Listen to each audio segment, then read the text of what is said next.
said, my name is Amanda Pickens. I am the director here at Mercy Health over radiology, cardiovascular, and pulmonary services. I've been with Mercy now going on 3.5 years, and I'm originally from the Canton area, which is where the Pro Football Hall of Fame is. So it's really nice to come here to Lorain County and see all the great things that we're doing right here for our community. So I'm going to tell you a little bit today about our imaging careers and the career opportunities all throughout imaging. I will click. Let's see if I can go. There we go. So I guess I'm going to start off and tell you a little bit about the career path that I followed. I graduated again from Canton South High School in Canton, Ohio. And right out of the gate, I decided to go to Stark State Community College, and I kind of went down a path for pre-med. I knew there were courses. I was kind of debating on where I wanted to go in the medical field, but I knew I wanted to do some kind of patient care, direct patient care. So I went down the path of pre-med. So I did all the chemistries and the anatomy and physiology. And what I figured out that first year was I really loved the radiology field. There's many different modalities in radiology, and at times I can get bored easily. So I saw it as a great way and a great path for me. So I did that for a little over 1.5 years. And at that point, once I was able to get all of my pre-med pre-courses completed, I applied to Mercy Medical Center School of Radiologic Technology, and that is also in Canton, Ohio. I was accepted there, and it's a 2-year program.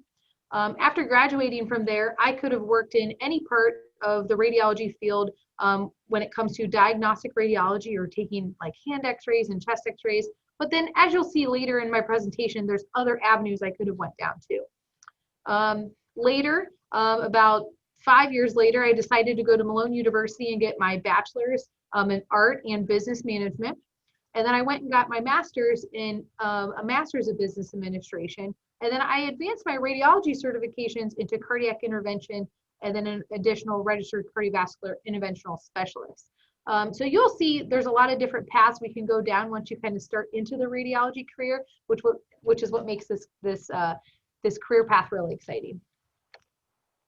So as I alluded to earlier, there's a lot of different parts of radiology. So as you can see, I listed a couple here. So diagnostic radiology, which is just x-ray. So if you needed a chest x-ray or you fell and you need a hand x-ray or a finger x-ray, CAT scan, MRI, interventional radiology, ultrasound, nuke med, cardiac cath lab, mammography, and there's honestly way more. So all of these careers you can kind of branch off of after you get that original radiology degree. So again, it's not an area that you're really going to get bored in. So we'll kind of go from there. And again, I kind of hit on just general job duties for all of these areas would include interviewing the patient to understand the reason for why they're getting these exams, and then to figure out exactly what the physician was looking for, and then enter the patient's information, obtain the x-rays, and then at that point, we actually upload those images onto more of like a cloud.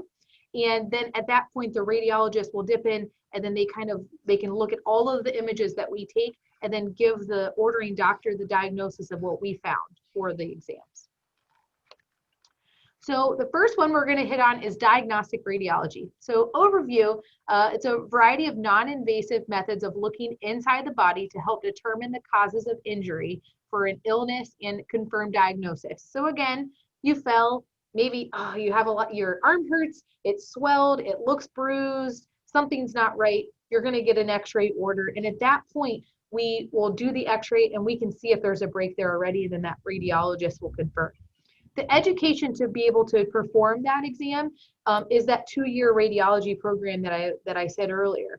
Our typical patients are patients coming from ER, or maybe a patient that is an inpatient in the hospital that maybe gets a chest x-ray every day, or also walk-in patients. Maybe a patient that needs a chest x-ray every year because they have emphysema or something they need to keep an eye on. So we have a variety of different ages, and then we'll go to the case management study. So this is what a x-ray equipment looks like. You can see on the left, this is what a room would look like.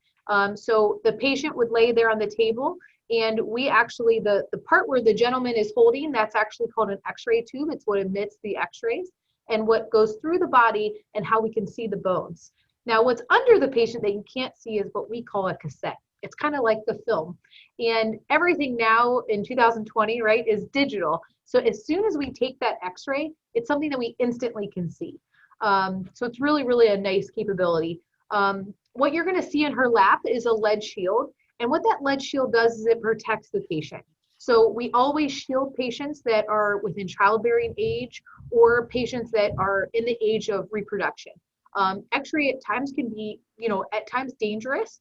And so we always want to be extra careful, not only for the patients, but for ourselves. So you'll see in other images where sometimes the x-ray tech's actually working get to wear the lead. So it's really exciting. Now, the picture on the right is a portable. So there are times where our patients are too sick to come to the radiology department. So we actually can go to them. So while they're in their room upstairs, maybe trying to heal, we can go up and get that x-ray right in their room. And again, what you can see with the girl that's holding that again is that x-ray tube and what's going to kind of shoot through the patient's chest, see what the doctor's looking for. And in that situation, that cassette or that film is right underneath that patient still. So we'll look at some x-rays, of course, and I'm sure some of these might look familiar. Top left, of course, is a foot. And then, I don't know, can you see my cursors?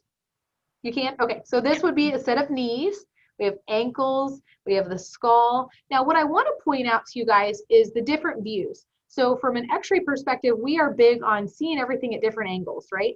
Because, for instance, if you can see my hand, if there was a break here, maybe it's broke at an angle that you're not going to see looking at it straight on. But if you look at it this way, maybe the break kind of breaks to the front or to the back, and you would see it that way looking at it from different angles. So that's exactly what we do for radiology. We look at the body part in very different angles just to see if there's any kind of break. So if you look at the easiest example would be the skull here. So this first one is if you were looking at it straight on, and then you can see where the film would be behind me, and the picture is being taken from the front. Now the one to this one right here is the side view. So this one would be where the x-ray would be, the x-ray cassette would be more here, and it would be looking this way. And you can see where you can see different parts, and you can see that body part differently. So it's really, really exciting. Now, if you look down, there's a couple areas where you see some of this metal plating. That's just where someone maybe had surgery. Here's where someone had back surgery. This is the back. This is actually the tailbone here. So you can see there's a lot of different ways here. Okay, and a lot of different body parts. This one here is a baby. We do x-rays on all ages, like I alluded to earlier, including babies. So there's a different view, and this is a different view of the side view of a knee. You can see this is the kneecap here, and this is the leg bent on its side. Okay, so we'll move on to the next modality of radiology, and that's CAT scan. CAT scan, the overview would be CT scan produces 2D images of slices of sections of the body. Okay, and what I like to compare CAT scan to is a loaf of bread. It's a really easy way to kind of think about it. If the loaf of bread is kind of like your body, right? And there are times where you could pull out the whole loaf of bread and you could pull maybe the middle piece, slice up and look at it and put it back. And we've all had it where maybe there was maybe a hole in the piece of bread that maybe you pull up one slice and there's a hole, and you pull up the next slice beside it and there's still a hole. But as you go away, the hole disappears, right? It's the same thing with CAT scan. So the patient's whole body is the loaf of bread. And the way that the images are, it's literally just taking the slice out, looking at it, and putting it back. Going to the next slice, pulling it out, looking at it, and putting it back. So you'll see it here in a minute when we look at actual images. Now, again, the education for this modality is a 2-year program that I alluded to earlier, and on-the-job training. There's also an additional board that you can sit for once you train in that area and then you become confident. That board at this time is not required to get, but it's definitely a huge benefit. Okay, so we'll look at some of the CT scanners and some case pictures. So this is a CT scanner. You can see where a lot of people say it looks like a big donut. It does. The patient lays down here on this table, either head first or foot first, and they lay down there, and then the x-ray actually spins around them and takes pictures at different parts. And some people can become claustrophobic in these areas, but the width of the whole camera is not very big. So a lot of times by the time people start to go into that camera, they're already out of the back. And so they do really well with it. But being a CT tech in this area is really, really important because those patients have to be perfectly positioned to make sure that we're x-raying the right area. So we'll look at a case study here. So this is one of those pieces of slice of someone's abdomen. So it's kind of hard to really tell, but I've labeled all of these, and I would never expect you to know it offhand, but it's nice to kind of look at, again, this is just a slice of the actual exam. There are times where there are 60, 70, 80 slices that would go from maybe here, and it would be slice, slice, slice, slice, slice, slice. And then what we can see is if we see a mass in the abdomen or the chest, we can see where it started and where it ended and maybe how big it is. Or in addition, you can see where some things here look darker than others. And so what we can pick out of that is maybe what that mass is made out of, if it's made of liquid, or maybe if it's filled with air, or maybe if it's solid. So it's really, really interesting how we can see these, okay? We'll go to the next one. So I did put an example of a tumor. So I did highlight it there. So this is something that would not normally be there in this CT scan. So again, that's that slice. You can see, excuse me. I guess I can't minimize this without signing in. Excuse me 1 second. There we go. So you can see where the spine is here. And then here's each kidney. We have most of us, I should say, we have 2 kidneys. And then here's the liver. And then there's a mass here that's not normally supposed to be here. So that's something that was caught on the CT that radiologist and that x-ray tech would clearly be able to see, like, there shouldn't be an organ right there. What could it be? And that would be that tumor, okay? So the next modality is MRI. MRI uses a strong magnetic field and radio waves to produce detailed images of the inside of the body. Education, again, 2-year program like the original program, plus the on-the-job training, and you have the option of taking that additional board. So this is an MRI scanner, and at first glance, it might look really, really close to what the CT scanner looked like. And it does, but I want you to also think that this MRI is a lot deeper. So this whole patient can actually go into the scanner and their feet might hang out this side and their head just might start to hang out the other side. That's kind of how deep those MRIs can be. And that's where a lot of people will say that, every time I get an MRI, I'm really claustrophobic. And that's because it definitely can feel tight. And this MRI tech that's in this room with these patients play a really, really vital role of calming that patient and really encouraging them and letting them know that that they can get through their study and they're doing great, and how important it is to complete the study so the doctors can figure out maybe what's going on with their illness. So again, you can see this is again made up with all of magnetic field. Everything within this room cannot be made out of metal. It is extremely dangerous to bring in anything metal into this room. This magnet is extremely strong, so strong that we've had patients that accidentally, if you would bring in a pen, it'll literally pop out of your pocket and go into the scanner. Now, although that kind of sounds like, oh, that's kind of neat, it's really, really dangerous, because although that is for just a small pen, think how fast something would go, like maybe the size of an oxygen tank that's full of metal, right? And that definitely can happen. And so this modality, although all the modalities are extremely important when it comes to safety, this modality is definitely the one that requires the most precaution and the most safety. If a patient was in that scanner and someone maybe wasn't paying attention, someone could get very, very injured if someone wasn't paying attention and maybe moved a piece of equipment into that room that was metal. So again, really fine detail needed to work in this modality. So we'll go to the next case study. First glance, this looks a little bit like the exams that we were just looking at for CT. But remember, all of these exams, this exam here, this picture, was not obtained using any radiation. It's all used with magnetic field. Very, very interesting. So again, you can see this is just like the slices, but these slices, they can see more of like the tissues and what it's made out of. And you can see, like here, you can see these are actual arteries that run here throughout the liver. You can see one here, and it's kind of hard to tell depending on your screen, but you can tell there's a lot more like details that we can see as we look at those MRIs. Okay, so we'll go to the next one. The next one is interventional radiology. It's one of my favorite. This is, again, one of the fields that I went down, so I have a lot of passion for it. Overview, the use of radiology equipment and medical supplies to visualize and treat all organs and some blood supply restrictions for ports insertions. It does require the 2-year education and on-the-job training. This is what an IR suite would look like. To me, I love these rooms. It's kind of like a room that has all the bells and whistles, right? It's a pretty exciting room. Kind of like what we saw earlier, the very first modality we looked at, I talked about the X-ray tube and the cassette. It's a little different for IR. So the patient lays on this table, and this time the tube is actually below the X-ray and it's shooting up. So the cassette that was behind the patient, I can't remember what oh, here it is, but my make-believe cassette, the cassette that was behind the patient before is actually now going to be above them. So this is the cassette. It's up here. We call it the image intensifier. It's a really fancy word for the cassette.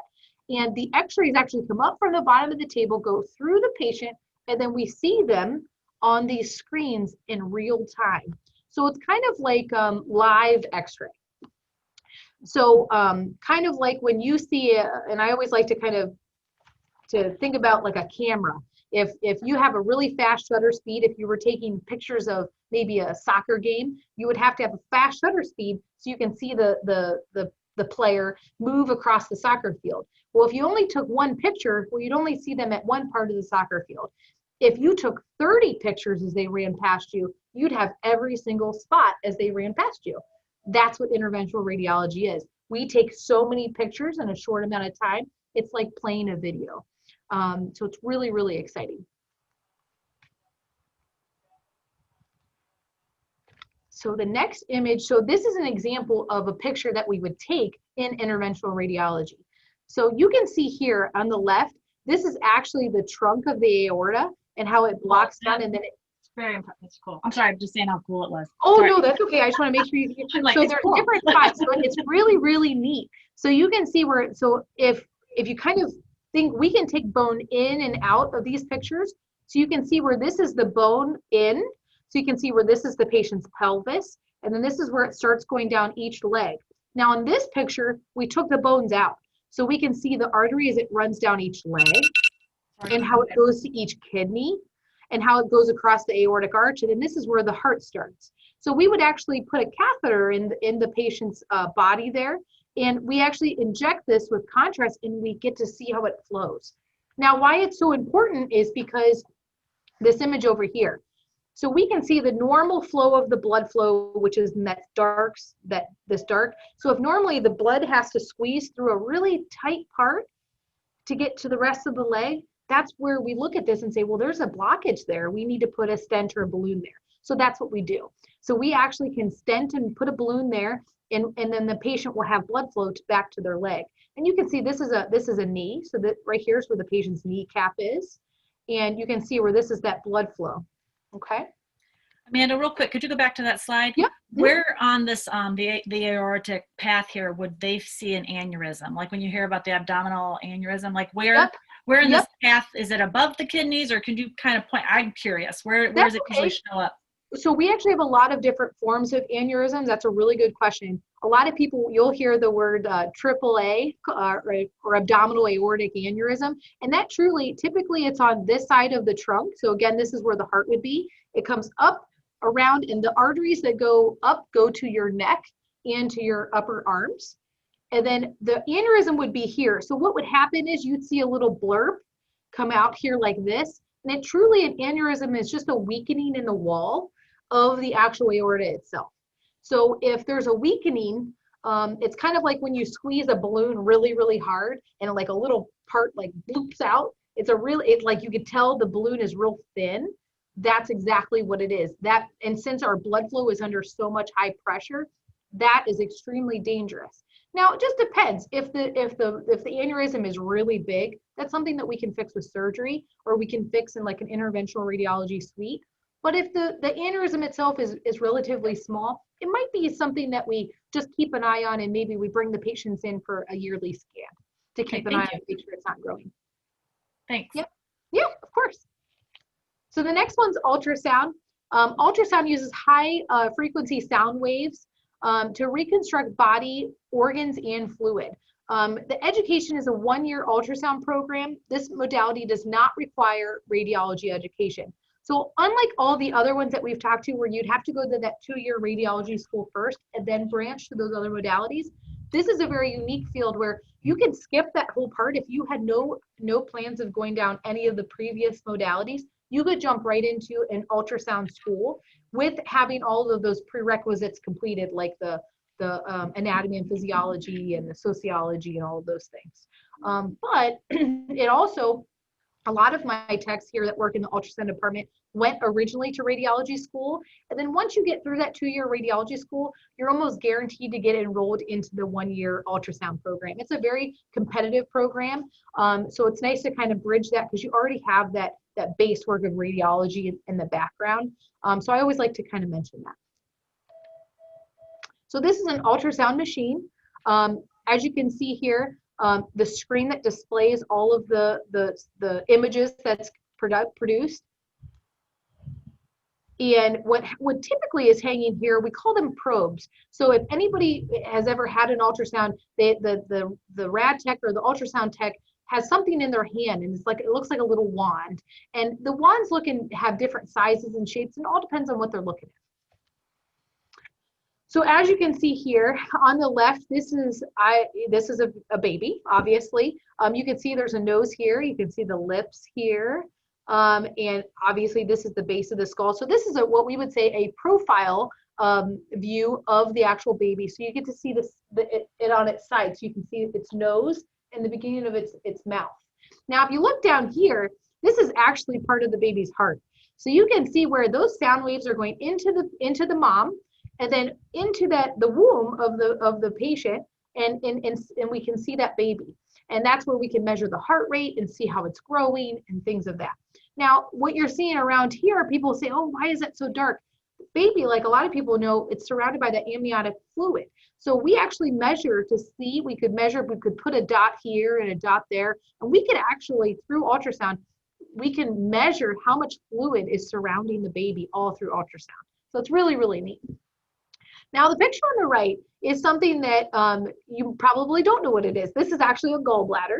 And what we're looking at here is stones. So some people get gallstones, and they can be extremely painful. And this is what it looks like under ultrasound. Now, to be transparent with the group, I originally wanted to go into ultrasound when I graduated from high school. I did a lot of shadowing, just like you guys, and I know we're really hoping to do. And I said, oh, I want to go into ultrasound. I loved babies. And what I figured out very quickly when I was shadowing in ultrasound is it's not just babies. I would say doing ultrasound for babies is about 10% of the actual work.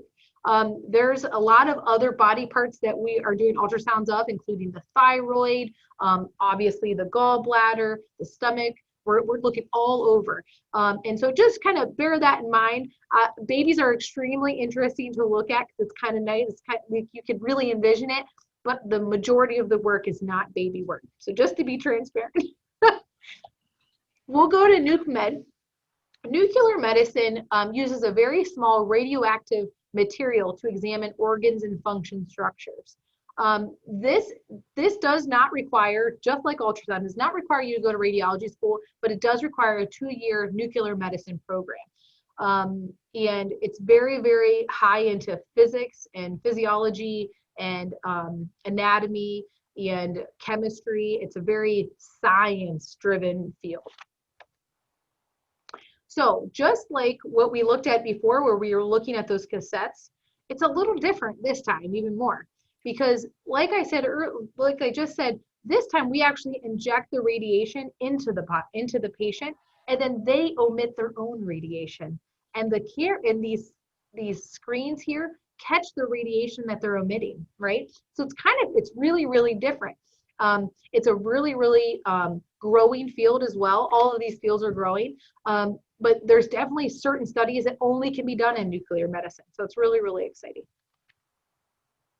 So you can see these are nuclear medicine exams where you can see these are where the radiation was. So, and when I say radiation, I don't want anybody to have like a bad connotation of like, oh, like they're going through radiation therapy. No, this is like a radioactive material that you can't even taste it, smell it, see it. It actually gets added to eggs or oatmeal and the patient ingests it, or we inject it in their IV, and it goes to the certain areas of the body that we're looking for. And so for instance, right here, this is getting absorbed by the kidneys. So this would have been an IV or ingested. Some of this is ingested, some of this is through the IV. So it's getting excreted through the kidneys. So you can see where that camera is picking up where the kidneys have all this radiation and it's just emitting it. It's really, really exciting. And from there, we can see how well organs are functioning. So the cath lab EP lab is the favorite. So this is where I have spent the last 10 years of my career. The use of radiology equipment and medical supplies to visualize the arteries around the heart and evaluate the chambers of the heart. Assist in treatment of heart attacks and congenital defects. That 2-year program that I went through in Mercy Health or Mercy Medical Center in Canton, Ohio. And then I did on-the-job training. And after I did the on-the-job training, I did complete both of the additional boards for that course. Okay, so the rooms themselves look very similar to that IR room where we have the patient lay on the table, the actual tube is at the bottom, it's shooting up through to heat the actual detector or the film, and we see it in live view just like this. The rooms themselves look very similar. Okay, and then here's a picture of the heart. So this picture here is the right coronary artery, and it looks like a C, and it goes to the right side of the heart. And now this side is the left side. So this is an LAD, or a lot of people you'll hear at times it's famous people or people say, oh, I had a heart attack, I had the widowmaker. This is what you would consider the widowmaker artery, where it is extremely important to that heart because it does the majority of the work. So if something would happen to this artery, that patient would be in grave danger. Okay, so then we have different arteries down here, and each artery has their own name, and that doesn't matter right now. But what we do for all of these exams is we look at the heart, and if someone would start saying, oh, I'm having like this aching chest pain, it could indicate that one of these arteries is in trouble. Hey, Amanda, we've got about 2 more minutes of class. Yep. So I just wanted to let you know that. Okay. Yep, that sounds good. I think I'm on my last couple slides here, and I'll finish. That's no problem. I just wanted to give you a heads up. I usually get 5 minutes. But I got distracted by watching you. That's all right. So this is one of those arteries that was in trouble. You can see where it's supposed to look like a C, but instead it just looks like a half C. And that's where we would fix it.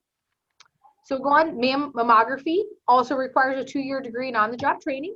That's where we take images of the breast, keeping an eye out for any kind of breast cancer.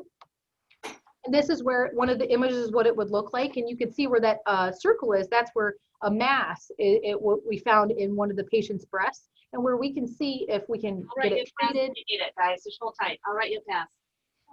And I'll write you a pass. Does this career sound like something for you? Are you concerned for others? Critical thinking skills, ability to handle stress, calm patients who could be in pain, ability to work with all areas of the hospital, and customer service, which is patient service skills. Looking back, what I would do differently, I would take a lot more post-secondary classes in high school. Which is what you guys are doing. And that's because college is extremely costly and student loans last forever. So that would be my one piece of advice. Personal story, I can, the biggest thing, which remember the patients that came in here and having a heart attack, that literally were grabbing their chest saying, I feel like I have an elephant on my chest, I'm not doing well, something's not right. And they literally leave that cath lab within a half hour, 45 minutes saying, oh, whatever you guys did, I feel so much better. And to think that we have a waiting room before COVID full of family members that care and love for that person. And it's really nice to be able to see that instant gratification of saving someone's life. So always don't ever underestimate the quality of work and the impact that you guys can make no matter what field, whether it be in imaging, nursing, EVS, any part of the facility that, or any care that you can, never underestimate the impact that you're making on others. And I think that's it. We had some questions, but we're going to have to hold off. I'll answer them